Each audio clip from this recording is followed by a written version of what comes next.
Well, this is Big Don from the Established Facts, and we are here with our new friend, Becca Scott. Hi, it's me. Incredible. You did lie to me about your name. You told me your name was Don. I did. I've been addressing you incorrectly. Hi, Big Don. Oh, you're right. My apologies. Well, we're here at Moonshot Games up in Noblesville, getting a chance to meet Becca and talk about all the things that we love about what she's doing creatively in the gaming space and in the comedy space and in the GenCon space. So tell us a little bit about what you've got planned this weekend. I love GenCon, and I love over-planning for GenCon. Not only are we doing this at Moonshot tonight, which I'm so excited about because I've just fallen in love with Moonshot and the community around it, but let's see, on Friday I'm running 3 Call of Cthulhu games at... Okay. Sorry, the Call of Cthulhu Saturday, I'll get to that. I'm running 3 Blood of the Clock Tower games at once. Don't worry, I have good storytellers. And at first, I wasn't sure how we were going to do it, and now I have a perfect plan. Okay.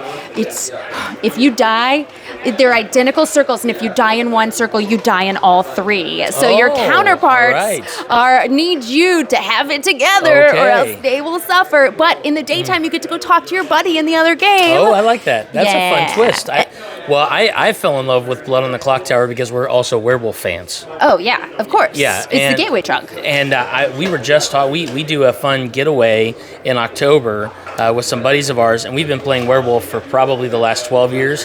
And then somebody said they finally got a copy of Blood on the Clock Tower, and I was like, well, we're going to have to break that in out. October, you're going to get into it? Yeah. I've watched...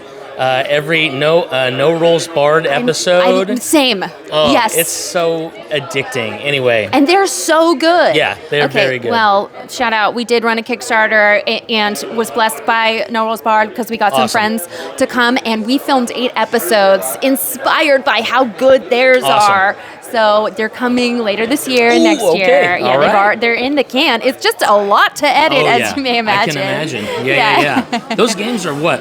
Are they like hours-long games? Yeah, 2 to 3 that's hours. What I thought. Okay, that's what I thought. And we had 12 cameras running. Oh. So that's the tricky part. Okay. Yeah. All right. So you're doing 3 of those on Friday. So 3 games happening at the exact same time. Okay. And then another set of 3 games happening at the exact same time. That's insane. So I'll be running for 90 people, but not alone. Okay. We got a team. All right. And then Saturday, you said you're doing... Call of Cthulhu, and I call my show Sorority. I have a table of Sims that I like to murder, and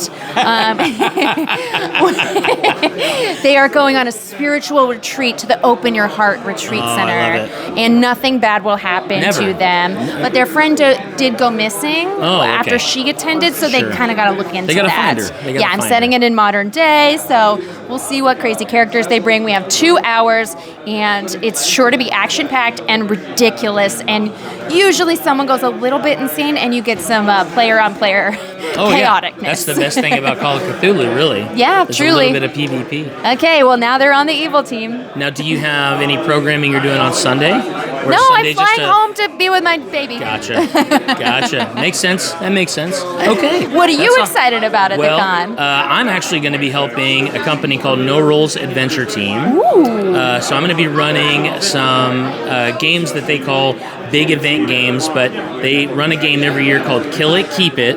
It's a competitive arena-style D&D game. If you are the person who delivers the killing blow on a monster, you win a miniature of that monster. Fun!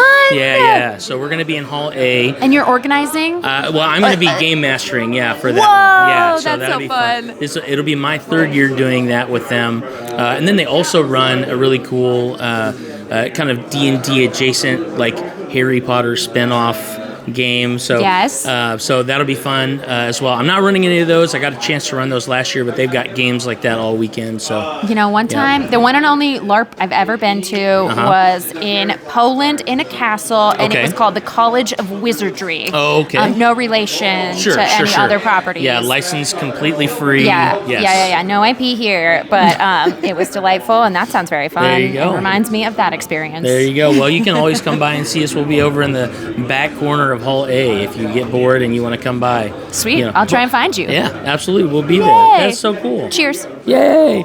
Well, thank you guys so much. We love you so much, and we will check you later.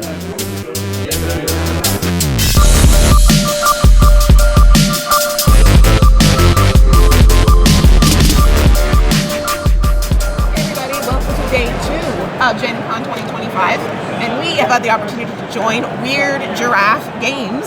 And my husband and I are actually going to play a competitive game against each other with this game, which is their GenCon push, shall I say it? GenCon special. Yeah. Logic and Lore.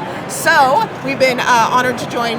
Please introduce yourself. Hi, yeah, I'm Nick from Weird Giraffe Games, and we have Logic and Lore. It released yesterday at GenCon, and it's a 2-player logic deduction duel that I could teach you really quickly in maybe about in a minute and a half. We'll see if we can time it. Absolutely. All right, Teach you us. ready? Yeah. So in front of you, you have a puzzle to solve.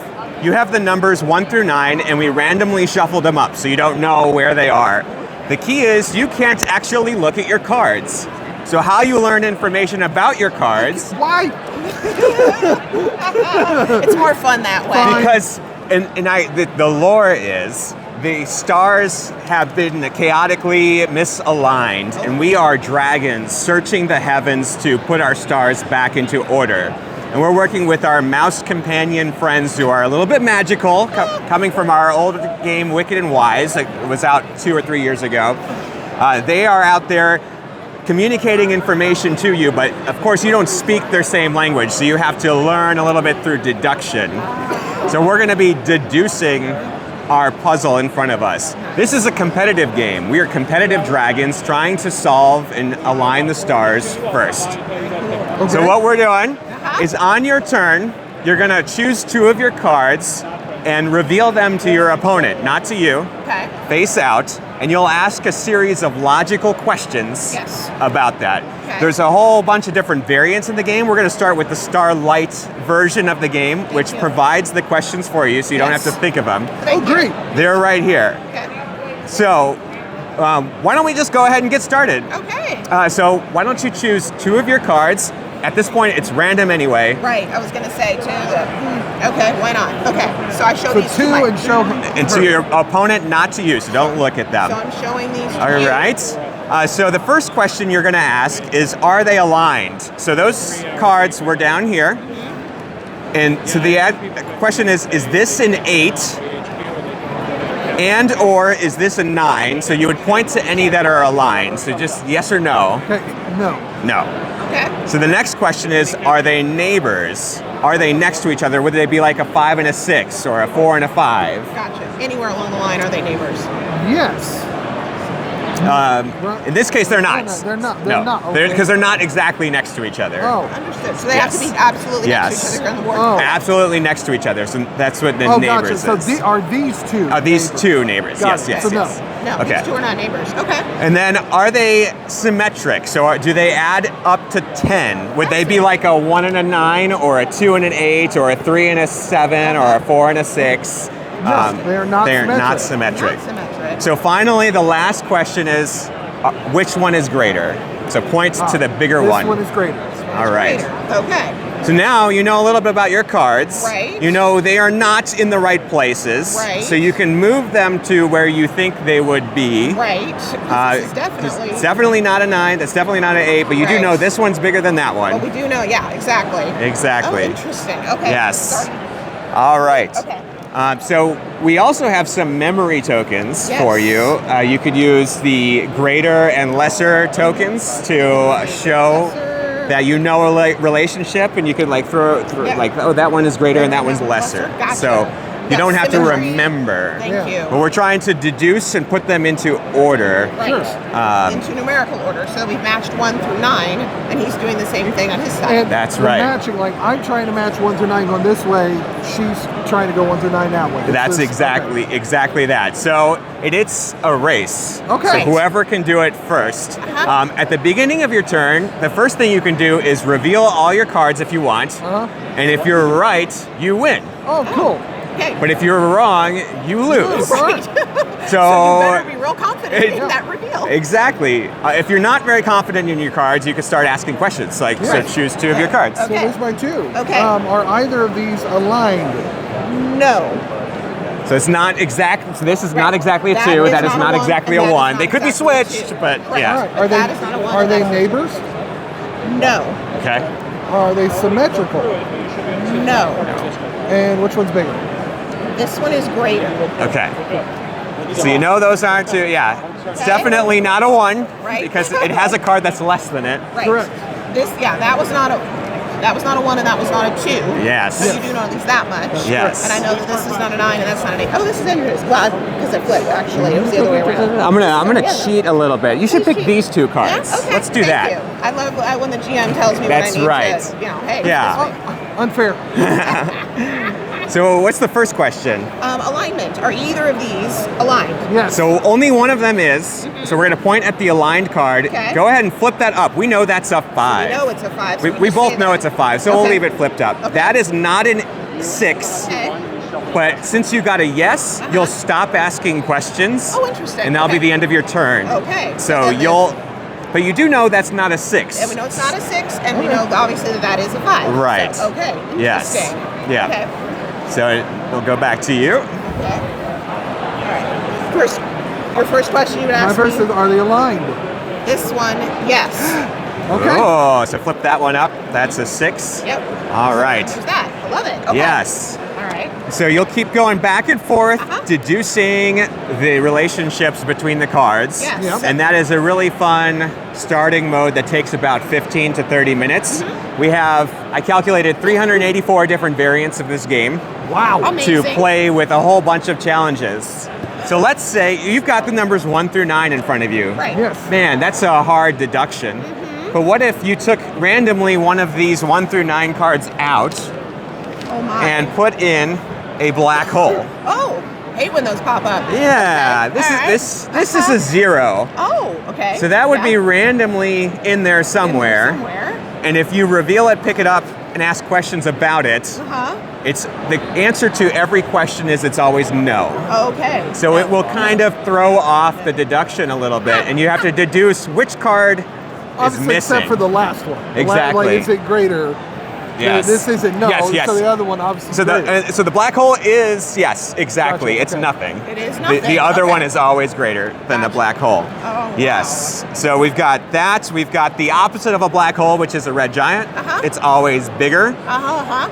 We have another black hole. This one's smaller than the other one. Then we Both have zeros. a quasar, Oh. which yeah. if you pick that up, your opponent can actually lie to you about that one the allows deduction. you to lie? Oh, that's funny. How dare you? What's nuts? Then we have the shooting star mode. We have a mode that allows you to earn more turns. So you can essentially once or throughout the game, you can take another turn immediately. Gotcha. So you can kind of strategically position that. And then you can play any or all of those modes together at a really challenging mode. Oh, So wow. say you've played this 100 times, you want to challenge yourself, Right. but you want to bring in somebody new into Yeah. the hobby, Yeah. they can play at the Starlight mode. Oh, You can play interesting. on the most challenging mode, and it's still competitive because we're racing to solve our own puzzles. Right. You leveled up the puzzle to what your own ability is. Exactly, kind of handicapping your professional Logic and Lore players, So if and you've still got, making say, it fun to bring in like new players if you into had, the say, hobby. a 10-year-old daughter and a 7-year-old son, and you wanted to play one of them, maybe your son plays Starlight, maybe your daughter plays a little higher, and you play higher still as you're playing, and that's fascinating. Exactly. I love the scaling. That's really useful. That's fantastic. We also have the Star Bright mode, Oh, which on the back of all these cards Uh-huh. are a whole bunch of logic questions oh, neat. that we can battle over Yes. and use our dragons, Ooh. our fun little dragon meeples, to claim questions. Like, that's awesome. as we go through the game, I'll have access to a certain number of questions, you'll have access to a certain number of questions, and we'll fight over the ones that really we need to have that would really help us out throughout the game. Nice. So this, So if you don't have ownership of that, you can't. you can't ask it. Exactly. Oh, Yeah. Wow. That's So this amazing. game expands and expands and expands, even though it's a 15 to 30 minute kind of Yeah. deduction, lighter. Yeah, I was gonna say game. it's fairly It's gorgeous. Like Yeah. you said, it was Yeah. shiny, but Yeah. I was not expecting this. Yeah. the fact that almost every card is foil treated, that's awesome. Yes. Even like the black hole has this little cool foil treatment on there. Absolutely, it does, because even the black hole can be totally Yes. black, okay? Yeah, I So love the graphics design. So this was designed by Jason and Darren. Jason also did the art and graphics design. So they are an amazing pair of designers. They are here at GenCon. Wonderful. I'm going to be signing autographs tonight on Friday. But if you missed it, you can always find it on WeirdGiraffeGames.com or your local retail store. If you can find it, it's selling out like crazy. I can understand. So we'll see if you can find it. If you can find it. If you can't find it, go to the website and we'll have information for you. What's its current price? So it's $25. Okay. Yeah. It does. The game itself is all of this besides for the playmat. It doesn't fit in the box. The playmat is a little bit extra. So you can find that either online or at our booth at GenCon or PAX Unplugged. Okay. Fantastic. Yeah. What's your booth number? Booth 2609. Nice. So just outside of Hall D, right over by the Warhammer booth. Oh, nice. Yeah. Nice. So look for that. You get all the Warhammer traffic. Exactly. Yes. This is really cool. Any other questions that you had for it? But I'm fascinated by it. I appreciate it. In fact, if she enjoyed it, it was what I expected. As I said earlier, I set up the interview purely based off the name Weird Giraffe. Yeah. And then when I went to the website and saw Logic and Lore, I went, oh, a game my wife would love. So Yeah.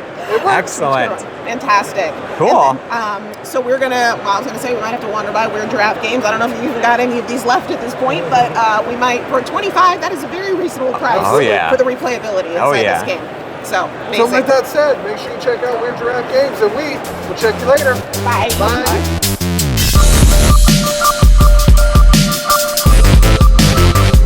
Hey everybody, it's your host Big Don here with the Established Facts, and we're hanging out with some new friends from Green Ronin. This is Steve. Hi, everybody. And we're going to get a chance to talk a little bit about some of the new projects that Green Ronin is coming around the corner with. But before that, Steve, tell us a little bit about yourself and why we should definitely know your name, especially within the role playing environment. Sure. Well, let's see. I have been working in the RPG industry since the mid-90s. Okay. I started out as a freelancer working on Shadowrun and Earth Dawn for FASA Corporation back then. I did a lot of various projects, including Dunkelzahn's Will and just a ton of Shadowrun and Earth Dawn stuff. Yeah. Branched out into a freelancing for a lot of other publishers in the early 2000s after the release of 3rd edition D&D, open game license. I did various freelance projects related to the new edition of D&D, including a few for Green Ronin, like the Shaman's Handbook, Witch's Handbook. Oh yeah. Remember those back in Oh the my day? gosh, yes, absolutely. And that led to additional freelance work and my pitching my Freedom City setting to Green Ronin as a project, and the design of Mutants and Masterminds as a game to support it, because at the time there weren't any superhero RPGs in print. Right. Me to Yeah. pitch the setting to. And so I did the design work on both of those, and they did well. So Green Ronin hired me on as Mutants and Masterminds developer. Yes. About a year after that. And I've been on staff pretty much ever since. Doing primary work for Green Ronin as well as still freelancing a little in my spare time. Okay, that's awesome. And my introduction to a lot of what Green Ronin is produced has been through the Mutants and Mastermind space, but actually Josh and I and several of our long-lasting friends, I was responsible, as we discussed, I think on maybe episode 1 or 2 of the Established Facts 15 years ago, that I was responsible for getting them into Dungeons and Dragons. Oh wow! Yeah. So I had actually been introduced by my dad and some of his friends, and it was always a fun thing to think about because I'm 15, and then it's my dad and all of my dad's buddies. Right. So I'm the kid at the table, but it was I think I understood the assignment that they were asking me to take on. And then, my love for role playing kind of grows from there. And so the fact that like some of those things that, with the handbooks and stuff like that, you're talking about for like 3rd edition and 3.5 and stuff like that. Yeah, I remember those things intimately. Like I loved a lot of the really cool supplements that Wizards of the Coast allowed people to add into, the lore and testament of D&D. And so it's really cool to see how far back that lineage goes for you as well. Yeah, the open game license was just a huge change for the industry in so many ways. And then I got introduced to 2nd edition Mutants and Masterminds. I'd been looking for a superhero-based role-playing game. I just love role-playing. I love character development and storytelling. And I was like, man, I haven't seen a lot of like hero space RPs. And then I happened to play my very first Mutants and Masterminds 2nd edition game at GenCon. I think it was probably, if I had to guess, probably 10 or more years ago. I don't exactly remember. And I fell... It was definitely more than 10 years ago because the 3rd edition has been out for 13 years. Oh, well, there you go. There you go. So it's been quite some time. And I played one game and I was hooked. I was like, oh my gosh, it's a D20 system. It's a little different than, as you would expect, it's a little different than Dungeons and Dragons and a little different than Pathfinder that had just come out in like 2007 and so it felt fresh, it felt new, but it didn't feel dissimilar from that D20 roleplay space, which I think is always a good characteristic of a role-playing game getting new players in. It's like, regardless of the system that you play, if it feels familiar enough that you can kind of sink your teeth into the character and the play, then it's much more rewarding of an experience, right? And so I got into 2nd Ed, bought like a billion books for 2nd Ed, loved it, ran quite a few games, and then when 3rd edition came out, I jumped into, I think somebody had run a DC Superheroes Mutants and Masterminds game. Sure. When we published DC Adventures. Yes, and we played. It was great because it was themed that these are all of the JV superheroes in the DC universe. So like Batman is on assignment with the Justice League, and so you are all like this secondary character. So I mean, it's like all of these different characters that were canon in DC, but they were all just like, they weren't Batman. You know what I mean? They weren't the guy that you would normally call first. He's doing something important, and so you're up. Yeah. And it was so much fun. It was so great, and I think that was what inspired me to go and just jump right into 3rd edition. And we were talking a little bit in the vendor hall. And my friend Darrell is looking into Darrell Miller. He does a lot of really cool like short film stuff, and he wants to get into like the live streaming role play space. And he wants to do a superhero game. And I was like, bro, look at Mutants and Masterminds. The curve is great. We talked a little bit about this in the food court on the way over here. We did. What I love about it is though you're obviously always going to have those players that really want to like corner the market on, I'm gonna shoehorn my way into being the most like the strongest guy on the team or the most smartest, everything. The most everything. But it's like Mutants and Masterminds allows you to do that at your own detriment, depending on how you play it. Yeah. So now I know that you guys have got some really big announcements. You're doing pre-order for 4th edition right now, is that? Or a preview for the playtest for 4th edition? And so tell us a little bit about that and kind of what you guys are hoping for and where 4th edition has been born out of that 3rd edition love. Sure. So in some ways, 3rd edition grew out of our development of DC Adventures. And because DC wanted a standalone RPG, we took that as an opportunity to do some additional development on the system. And that led to the notion that we could do a new edition of Mutants and Masterminds, and that it and DC would be compatible. Okay.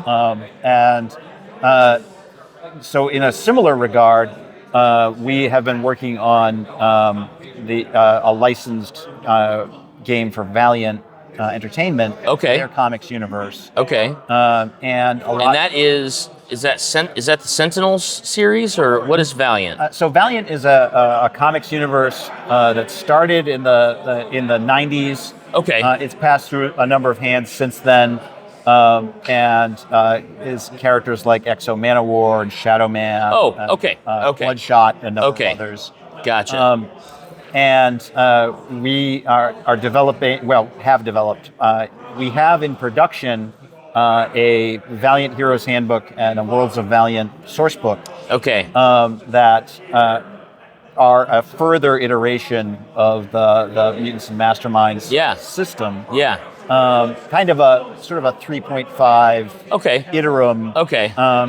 And similarly, that development and design work led us to the notion that we could do a new, take that further forward with a new edition of Mutants and Masterminds, because the third edition has been out since 2011. Okay. It's 13 years old. It does not seem like it's been out that long. I know, That's right? Nuts. That is crazy. That is so funny. And so that's a really long time for an edition of an RPG. Yeah. And it was longer than both of the previous editions combined. Yeah. And so we just felt like it was time for a refresh. Yeah. To take a lot of the lessons that we had learned over those 13 years. Yeah. We've gotten a ton of feedback. Huge number of people have played the game and have told us about it. We have tremendous amount of just play hours in it.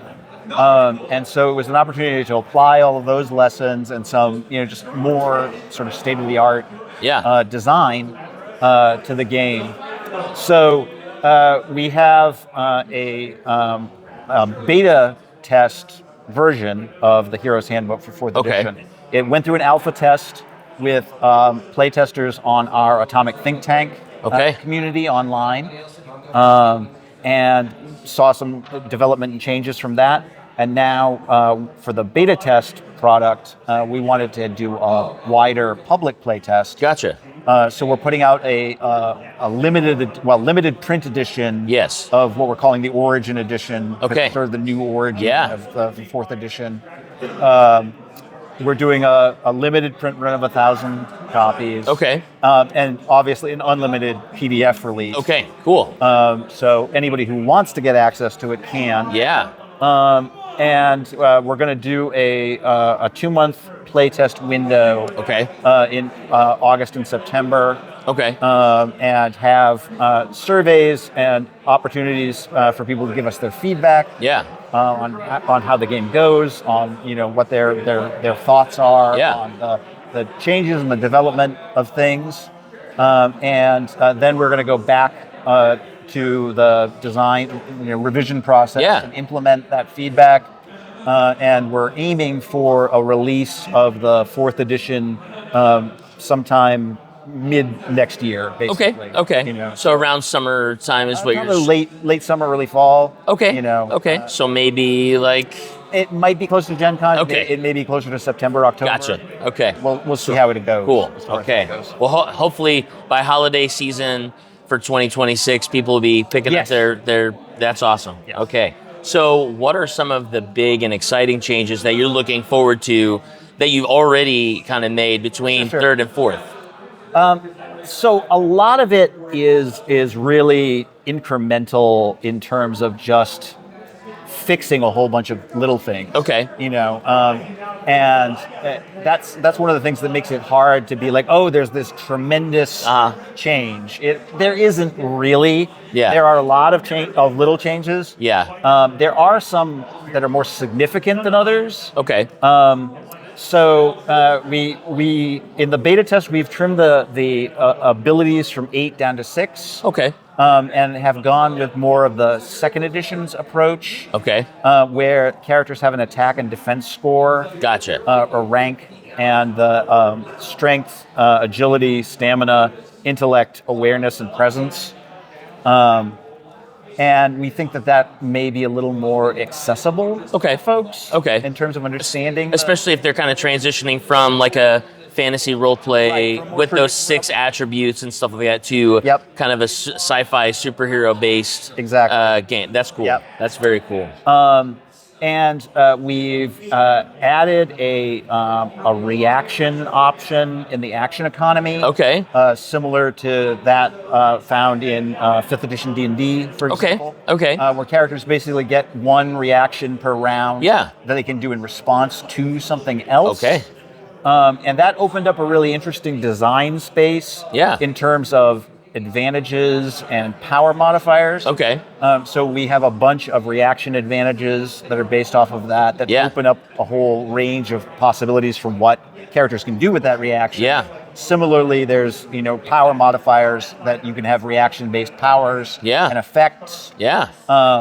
And that creates some interesting dynamics in terms of characters deciding what they want to do with their reaction round. Right. It gives a little bit more player agency too to be able to interact with whatever's going on. Right. Like right away. Yeah.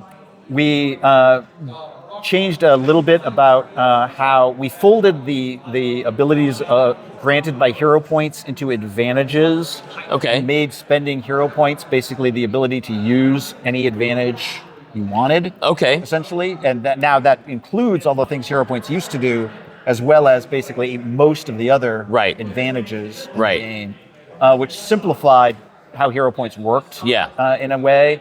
And we applied the reaction action economy to an option we're calling menace characters. Okay. And they're sort of the opposite of minions. Okay. And they're characters who are a good deal more threatening in some way. Okay. Especially this is kind of for solo villains. Okay. And one of the things that menaces get is additional reactions based on the number of opponents they're facing. Okay. And so a menace villain is going to have more options to react to what a group of heroes are doing. Okay. Because of those bonus reactions.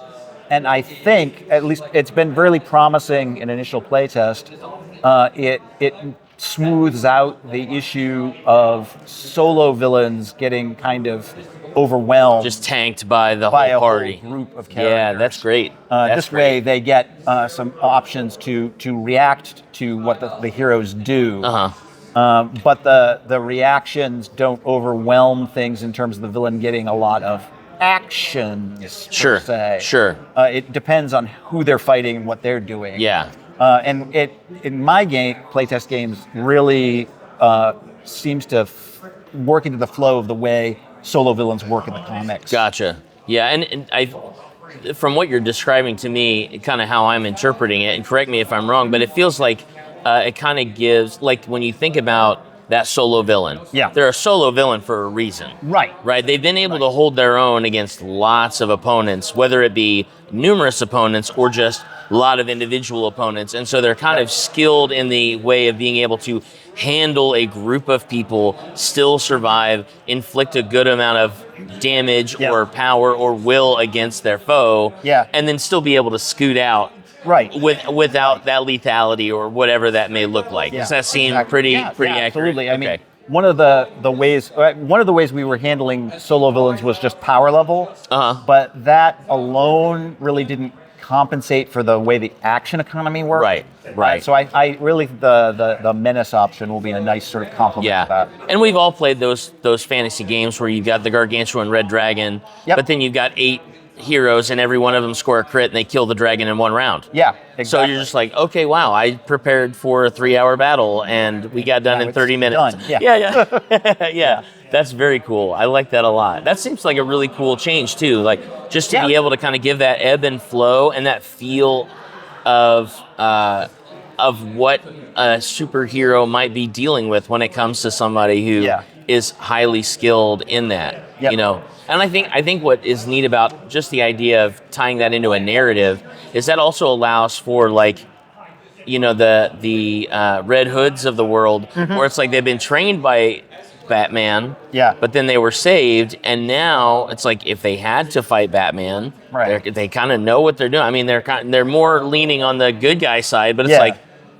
Tim Drake is not gonna bow down from a fight against a bunch of people because he knows what he's doing. It's kind of that same internal agency for the character itself. Yeah. That's cool. I like that mechanic a lot. Okay. Now, I know that with Paizo doing their new Starfinder second edition, and we're looking at what looks like a new version of Dungeons and Dragons coming with like some different playtest stuff coming out. I know a lot of the RP space has been opening up doors to a little bit quicker character creation or a little bit more streamlined process of character creation. How does that fit within what you guys are doing with Mutants and Masterminds? Is it a lot of the same sort of focus on getting people in and at the table, or do you guys feel like kind of that homage to what your second edition build is really adequate to what you're looking for? What are you guys looking at as far as like getting new players in and just jumping right into the game? So one of the things we're trying out with the Origin Edition is leaning a little more heavily into our character archetypes. Okay.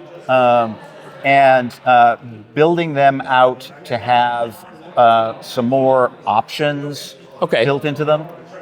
We had good experience with the Basic Heroes Handbook for 3rd edition. Yeah. Of having archetypes that weren't static, that weren't just here's the archetype's abilities. Yes. But that had a series of choices or options built into them. And so we're continuing forward with that with 4th edition's archetypes so that there's a little more flexibility in them. Yeah. And a little bit more there are a few spots where you're going to be making some choices about the character. But it's within range of what the structure of that kind of character would be. Right, exactly. It's within the range of there are these preset choices for you. It's sort of a fixed menu kind of setup. Gotcha. Yeah, that's great. So it kind of builds out almost like a talent tree. Yeah. Sort of. Okay. One of the things that is a challenge with Mutants and Masterminds is that we want to remain very true to the fact that fans of Mutants and Masterminds love its customizability. Yes. And love that there are so many options and that you can build so many things. And so we don't want to shy away from that too much. Right. And we don't want to take that away. Right. What we want to try and do is layer some things on top of that. Yes. That that provide some easier inroads for folks who don't want to necessarily, at least right off, do that much customizing. Right. And just like I just want to pick a hero and make a few choices and go. Yeah. And so we want folks to have that option. Okay. In as interesting a way as possible. Okay. And without striking the right balance between this is it.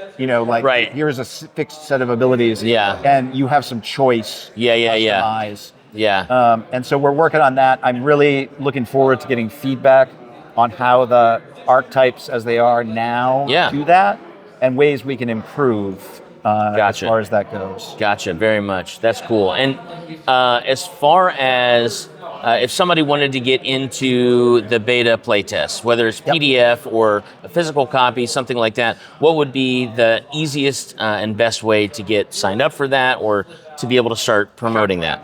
So folks who are interested will want to go to greenronine.com, check out our online store where the Origin Edition is available. They can get it in print as long as the print copies hold out, or in PDF. And folks are going to want to check out atomicthinktank.com, which is our online community. Yeah. And it's free to join the Atomic Think Tank. You get access to forums for all of our games, not just Mutants and Masterminds, but all of the Age System games as well. Yeah. And we have a great community there. They're very active and very engaged. And we are going to be using Atomic Think Tank as our primary vehicle for getting feedback. Okay. We're setting up some surveys for the playtest. Okay. To make sure that we get focused information on some of the key points that we want feedback on. Yeah. But we're also just looking for people's general experience, and that there's going to be plenty of space on Atomic Think Tank.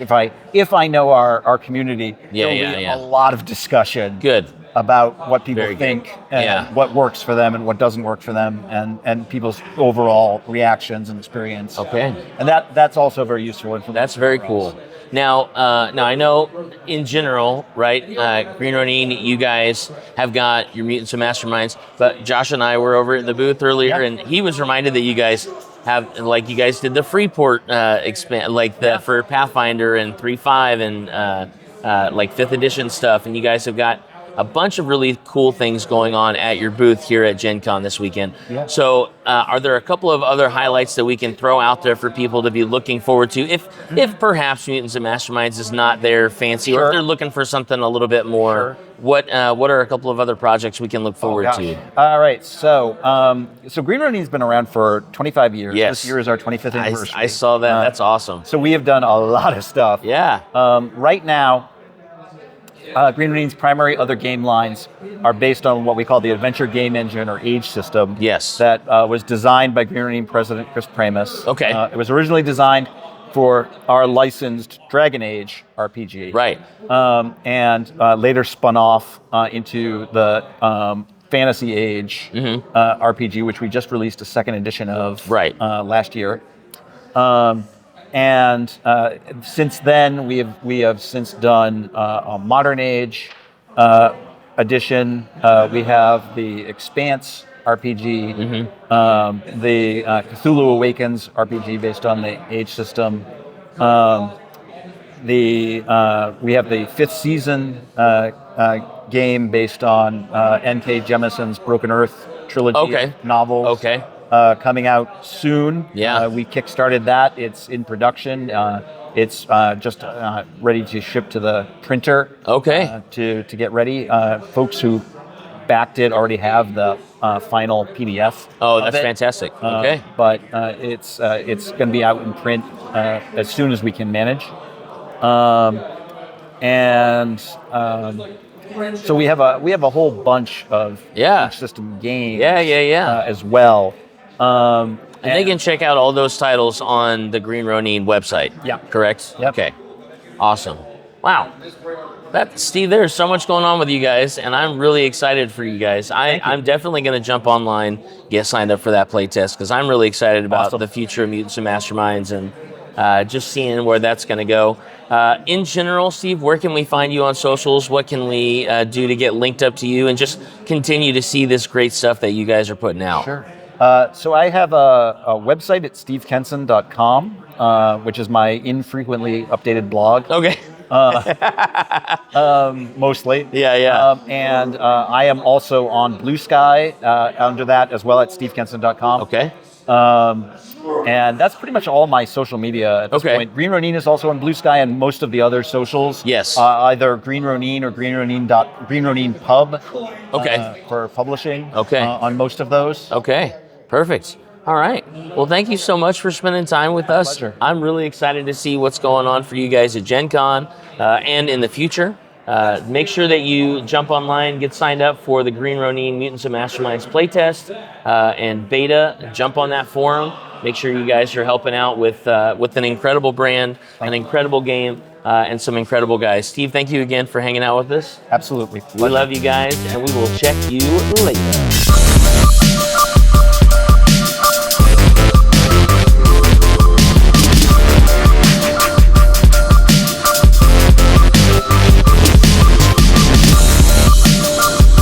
This is Josh with the Established Facts here at GenCon 2025, and I have the pleasure of having Zach with Ivy Studios. Yes.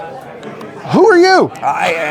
My name is Zach. I am one of the co-founders at Ivy Studio. I'm also one of the game designers and the creative director on all of our games. Wow, creative director. So obviously a lot of this is your vision come to table, or do they bring ideas to you and you? Yeah. So almost all of our games are designed by our in-house game design team. It's myself, Austin Harrison, and Max Anderson.